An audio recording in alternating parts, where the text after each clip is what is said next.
किंतु ये व्यवहार मुझे समझ में नहीं आया प्राण बल्लभ। देवऋषि तो हनुमान के विरुद्ध वाली के कान भरते हैं और दूसरी ओर भाव विभोर होकर हनुमान लला को अनेक आशीर्वाद दे डालते हैं। मैंने तो अपने पिता परमविषी जाम्बवान से सुना था, संगीत ज्योतिष के महाविद्वान, भक्ति शास्त्र के प्रथम आचार्य और वैकुंठवासी विष्णु अर्थात आपके परम भक्त हैं। और दूसरी ओर हर प्रकार की कलह प्रसंग में उनकी भूमिका सुनने में आती है। प्रभु, नारद जी के चरित्र की इस गुत्थी को केवल आप ही सुलझा सकते हैं। बताइए ना, इसके पीछे क्या रहस्य है?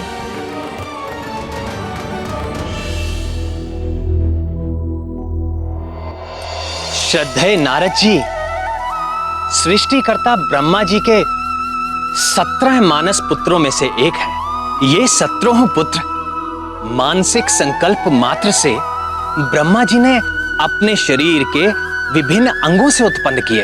भक्त नारद का जन्म ब्रह्मा जी की गोद से हुआ और उनके एक अन्य पुत्र दक्ष का जन्म ब्रह्मा जी के अंगूठे से हुआ। एक ही पिता की 2 संतानें, दक्ष और नारद। इन दोनों के बीच का मतभेद ही नारद जी की कलह प्रियता का कारण बन गया। नारायण नारायण हरे। पूर्व कर्मों के कारण नारद जी के मन में संसार के प्रति वैराग्य जागा हुआ था। अतः नारद जी ने गृहस्थ आश्रम को स्वीकार नहीं किया और वो वैरागी भक्त हो गए। प्रजापति दक्ष अपने पिता ब्रह्मा जी की आज्ञा मानकर गृहस्थ हो गए और सृष्टि का विस्तार करने में उनकी सहायता करने लगे। किंतु दक्ष को प्रजाओं की सृष्टि व पालन करते हुए अपने पद का झूठा अहंकार हो गया। आज मैं तुझे तेरे कर्मों का उचित दंड देता हूं। और वो हठी व क्रोधी हो गए। पुत्रों, तुम सबकी शिक्षा पूर्ण हो चुकी है।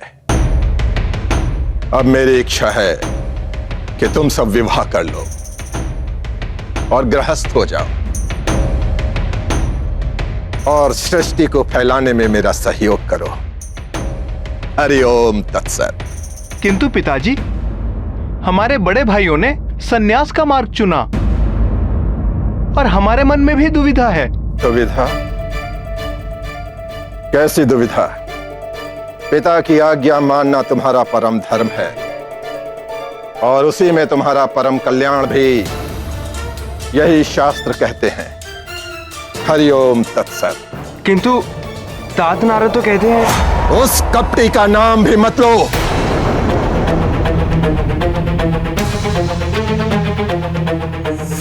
ये उसी नारद की नीचता थी जिसके कारण तुम्हारे बड़े भाई सन्यासी हो गए।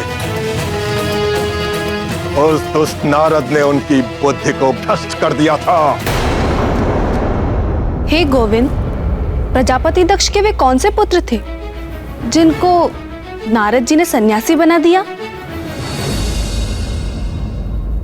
जब ब्रह्मा जी ने दक्ष को सृष्टि का विस्तार करने के लिए कहा तो दक्ष ने अपनी पत्नी वीरनी के गर्भ से हर्यश्व नामक 5 सहस्र पुत्रों को उत्पन्न किया।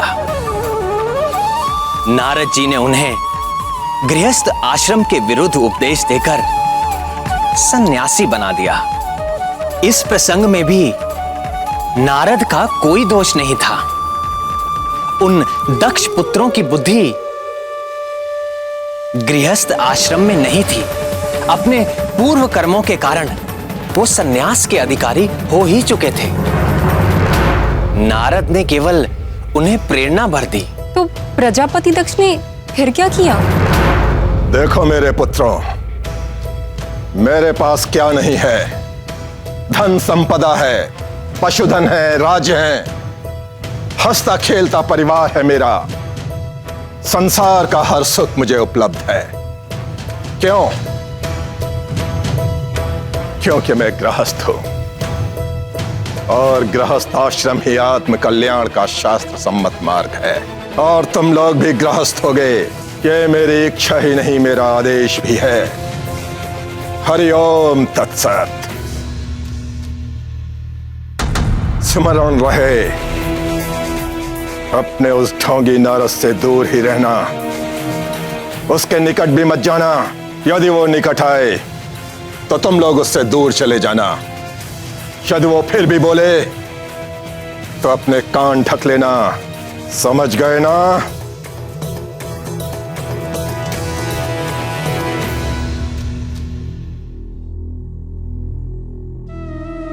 कहीं नारद जी उन्हें भी समझाने तो नहीं आ पहुंचे? श्रीमन नारायण नारायण हरे हरे, भजमन नारायण नारायण हरे हरे। ये कैसा व्यवहार है भतीजों? ना नमस्कार, ना प्रणाम, ना आदर, ना कोई सत्कार। क्या प्रजापति दक्ष ने तुम सबको यही शिक्षा दी है? जी, पिताजी ने हमें यही शिक्षा दी है। उन्होंने कहा है कि आपसे दूर रहें और आपके निकट भी ना जाएं। और यदि आप निकट आए तो हम दूर चले जाएंगे। और फिर भी आप बोलें तो अपने कान ढक लें।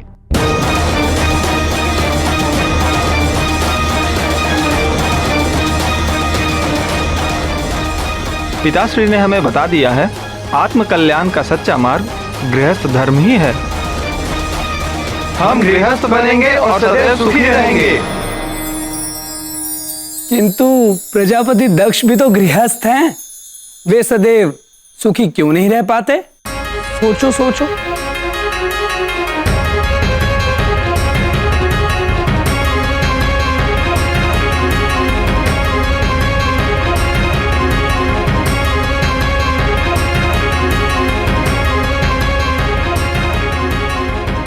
क्या तुमने उन्हें कभी क्रोध में या दुखी देखा है? पिताजी तो आज ही क्रोधित हो गए थे। पिताजी तो प्रतिदिन क्रोध करते हैं। क्रोध तो उनका स्वभाव बन चुका है। फिर तो दुखी और शुभ भी होते होंगे। होते हैं। यदि उनकी बात प्रमाणित होती तो क्या उनके साथ ऐसा हो सकता था?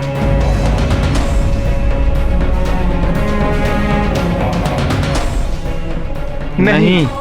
अच्छा भी है, बताओ, क्या तुम में से किसी ने भी मुझे कभी भी क्रोध करते हुए या आंसू बहाते हुए देखा है?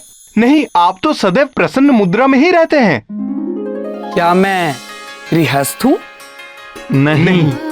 और सदैव सुखी रहते हैं। प्रजापति दक्ष गृहस्थ है और सदैव दुखी रहते हैं।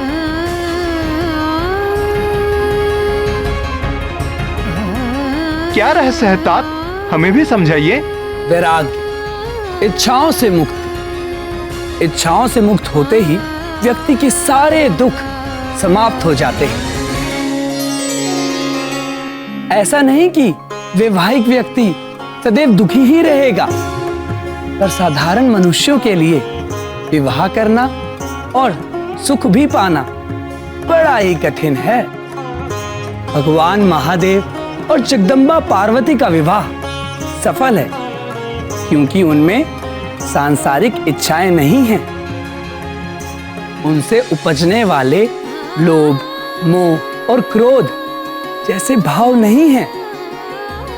उनके पवित्र आदर्श का जो दंपति पालन करते हैं वे सदैव सुखी रहते हैं, जैसे महर्षि अत्रि और सती अनसुईया। यदि तुम लोग स्वयं को उनके समान ज्ञानवान मानते हो तो कर लो विवाह। और यदि अभी तुम्हारे भीतर ज्ञान का पूरा प्रकाश नहीं हुआ है तो सावधान, सोच समझकर करना विवाह। अतः मेरे भतीजों, मैंने तुम्हें दोनों मार्गों का लाभ और हानि बतला दिया है। जिसको जो भाता है चुन ले और हरि भजन करे। श्रीमन नारायण नारायण हरे हरे, भजमन नारायण नारायण हरे हरे।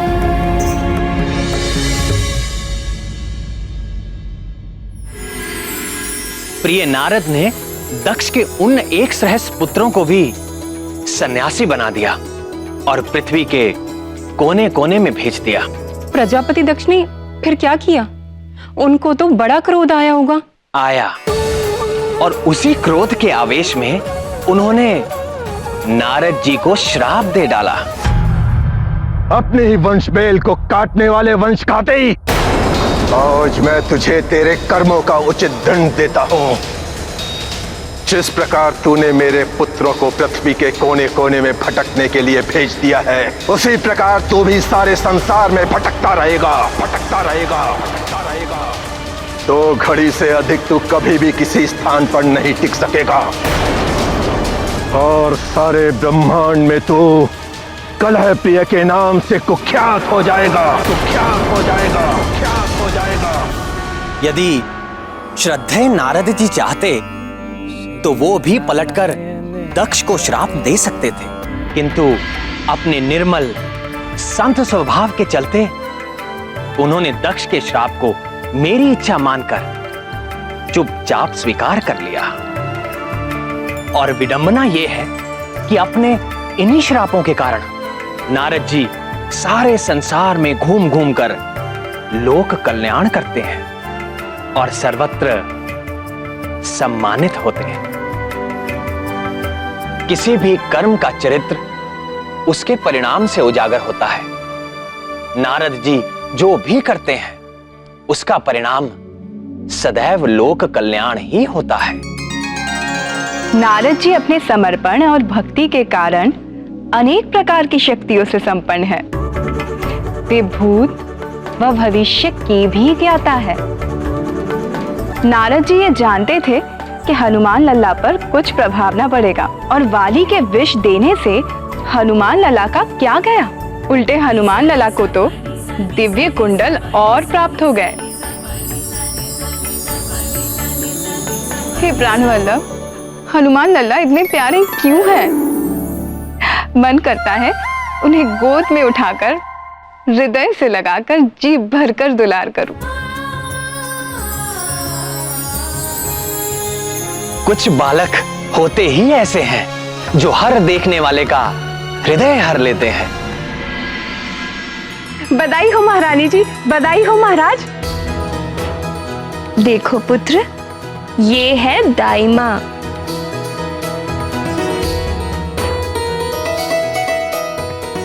ले ले ले ले, ऐसा सुंदर बच्चा, इतना प्यारा बच्चा तो मैंने आज तक नहीं देखा।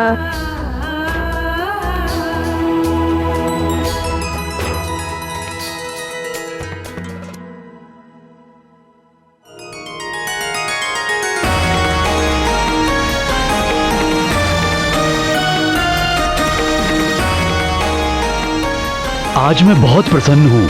हम चाहते हैं हमारी इस प्रसन्नता में सारा नगर सम्मिलित हो। सारे नगर को दीपमाला, पुष्पावली और तोरणों से सजाया जाए। मंदिरों और भवन की विशेष तौर से सज्जा की जाए। आगामी 1.25 मास तक प्रत्येक दिन उत्सव आयोजित किया जाए। कोई भी व्यक्ति भूखा, उदास और दुखी ना हो। प्रत्येक दिन राजभवन में सर्वसाधारण के लिए राजभोग की व्यवस्था की जाए। नाथ, मेरी एक इच्छा थी। आज्ञा प्राणेश्वरी। मैंने सुना है कि माता को गर्भकाल के वक्त जो व्यंजन पसंद आते हैं उनका संबंध शिशु से होता है, और गर्भ अवस्था में मुझे क्या अच्छा लगता था ये तो आप जानते ही हैं। खीर, खीर बहुत पसंद है हमारे लाल को।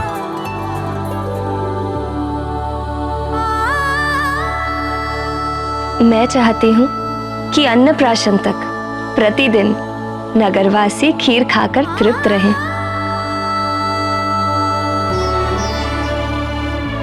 और यदि हमारे लाल ने तुम्हारी ही तरह भूख का प्रदर्शन किया तो अन्नप्राशन के पश्चात किसी और के खाने के लिए खीर बचा ही नहीं करेगी, क्योंकि सारी तो यही खा जाएगा। अरे देखिए कैसे मचलने लगा खीर का नाम सुनते ही। दूंगी दूंगी, तुम्हें भी खीर दूंगी, किंतु अन्नप्राशन के बाद।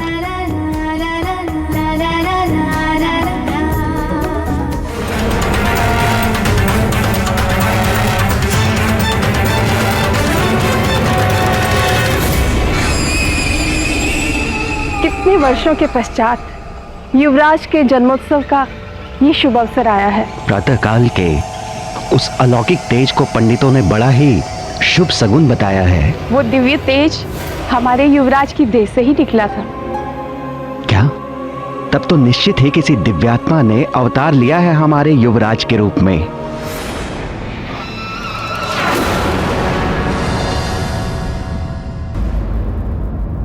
हे, रुको।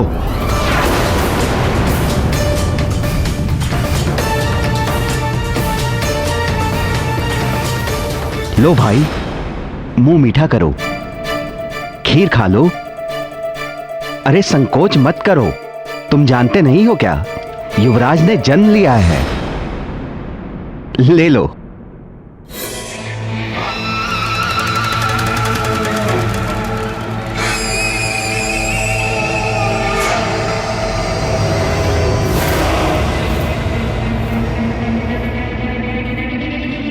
आइए देवी।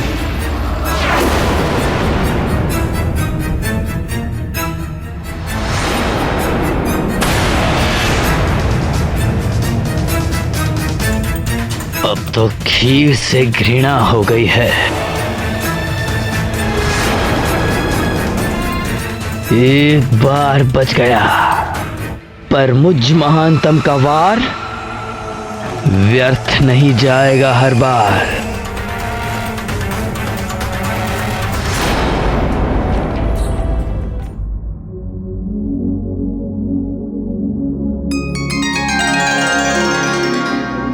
आप क्या सोच रहे हैं आर्यपुत्र?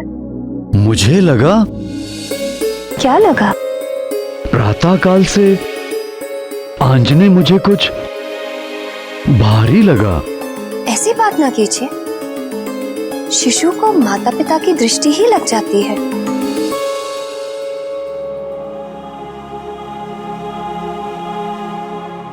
वाली ऐसा अहंकारी था जिसे किसी भी स्थिति में हार स्वीकार नहीं थी।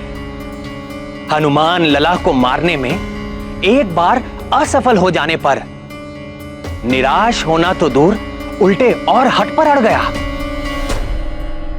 फिर वो एक और क्रूर योजना के साथ आंजनेय को मारने जा पहुंचा।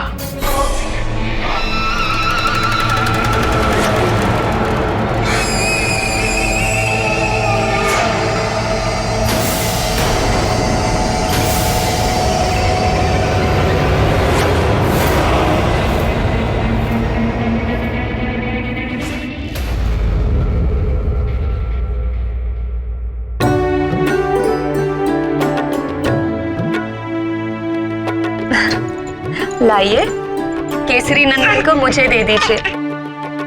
इनके स्नान का समय हो गया है। अभी नहीं जाना, अभी तो हमारे साथ खेलेंगे।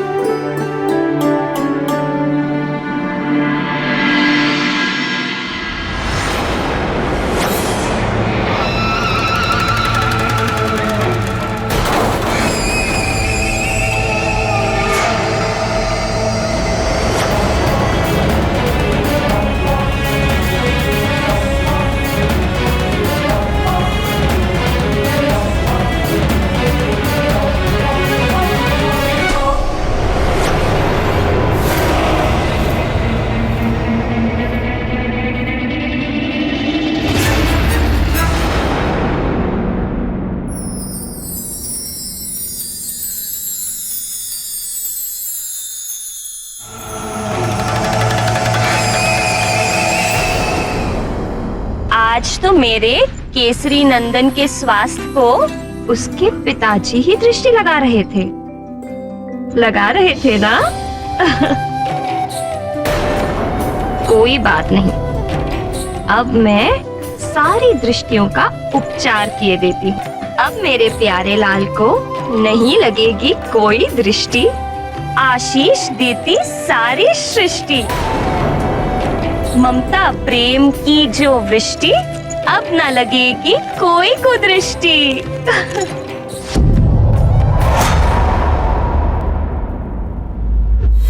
मुझे देख रहा है, मुझ महानतम को ही देख रहा है तो सुन ले मरकट, मैं महानतम तेरा काल हूँ।